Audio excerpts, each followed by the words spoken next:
पाकिस्तान को अपनी हिस्ट्री और कल्चर का ही कोई प्रूफ नहीं है। उसकी सिविलाइजेशन कहाँ से जुड़ती है, कहाँ से पैदा होके आए, उनका डीएनए क्या है, तो वो आइडेंटिटी क्राइसिस में जी रहे हैं। और जहाँ तक अभी बांग्लादेश का सवाल है, मोहम्मद यूनुस एक अनइलेक्टेड आदमी है जिसको केयर टेकर की जिम्मेवारी दी गई, और जो पाकिस्तान का संविधान है उसमें ये लिखा गया है कोई भी केयर टेकर गवर्नमेंट 3 महीने के अंदर अंदर दोबारा इलेक्शन करा के इलेक्टेड गवर्नमेंट को लेके आएगी। तो अगर ये अभी जो पैराशूट होके आ गया, चाहे अमेरिका का डीप स्टेट लेके आया, या जमात इस्लामी वाले आईएसआई की मदद से इसको लेके आए, या स्टूडेंट्स ने जो एक एजिटेशन चलाया, तो एक अनइलेक्टेड लीडर है, इसकी कोई लोकल स्टैंड ही नहीं है।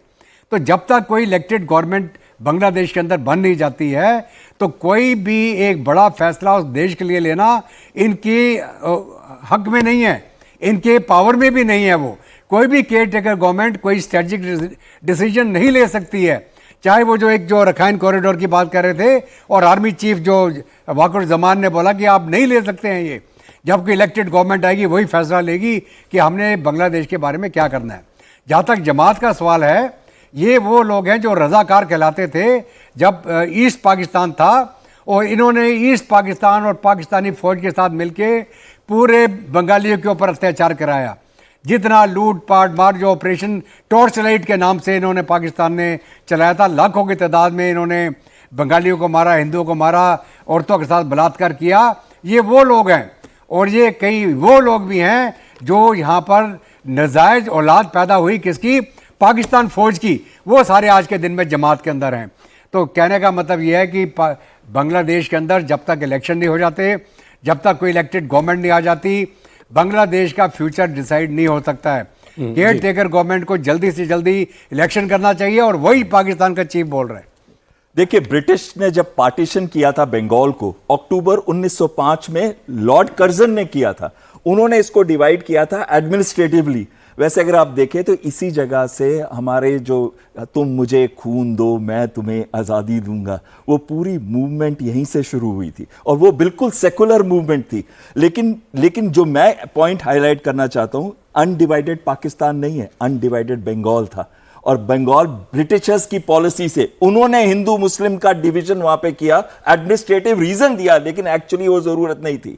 और उस समय पे जितने भी हमारे वर्कर्स थे, जितने भी हमारे देश के लिए जो फ्रीडम स्ट्रगल लड़ रहे थे, चाहे वो सुभाष चंद्र बोस या दूसरे हों, वो नहीं चाहते थे इसका एडमिनिस्ट्रेटिव अगर किसी तरीके से भी एडमिनिस्ट्रेटिव डिवीजन हो। लेकिन साथ में मैं ये कहना चाहूंगा, जब यूनुस आए तो उनकी एक रेपुटेशन थी, ऐसे लग रहा था कि बांग्लादेश को एक सेवियर मिल गया है।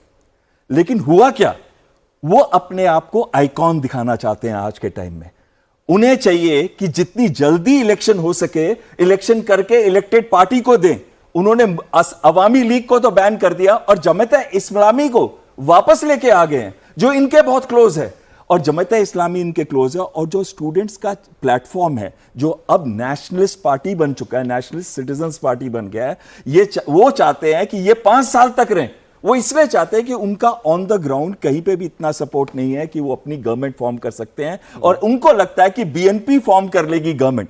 चाहे कोई भी गवर्नमेंट आज फॉर्म करे, चाहे बीएनपी करे या कोई और, लेकिन आज भारत के साथ बीएनपी भी फॉर्म करती है, उसके भी क्लोज लिंक्स हैं पाकिस्तान के साथ। देखिए कैसे पाकिस्तान के नक्शे कदम पर अब बांग्लादेश चल पड़ा है। उन्होंने अपनी सबसे बड़ी पॉपुलर पार्टी और उसके नेता को जेल में डाला, इमरान खान को, और पार्टी का रजिस्ट्रेशन रद्द कर दिया। पार्टी अब इलेक्शन नहीं लड़ सकती। इन्होंने शेख हसीना की पार्टी का रजिस्ट्रेशन रद्द कर दिया, अब शेख हसीना भी नहीं लड़ सकती। एक छोटा सा फैक्ट, पर अगली खबर पर जा रहा हूं। जितने इलेक्शन आज तक बांग्लादेश में हुए हैं, ये जो शेख हसीना की पार्टी अवामी लीग है, इसे हर इलेक्शन में कम से कम 40% वोट मिला है। तो ये है डर इनको शेख हसीना से।